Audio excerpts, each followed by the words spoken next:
გქონიათ თუ არა მტკივნეული გამონაყარი გენიტალიების მიდამოში. ეს ჰერპესული ინფექციაა, რომლის გამომწვევი ჰერპეს ვირუსია. ის გადაიცემა სქესობრივი კავშირის დროს და ასევე კანით კანთან კონტაქტით. პაციენტებთან ხშირად გამოვლინდება შემდეგი სიმპტომების სახით: წვა და თავილი, მცირე ზომის წყლულები და ბუშტუკები, რომლებიც შეხებით მტკივნეულია და ასევე მტკივნეული შარდვა და სქესობრივი კონტაქტი.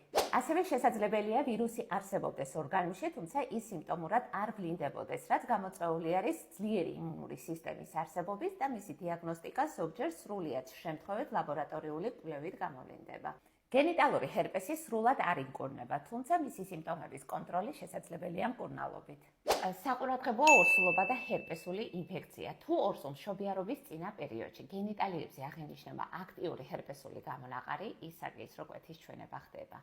გახსოვდეთ, პრევენციისათვის გამოიყენეთ პრეზერვატივი. თუ თქვენ გაქვთ საეჭვო სიმპტომები ან გამონაყარი გენიტალიების არეში, დროულად მიმართეთ გინეკოლოგს, რადგან დაუყოვნებლივ დაწყებული მკურნალობა დაავადების პროგრესირებას უშლის ხელს.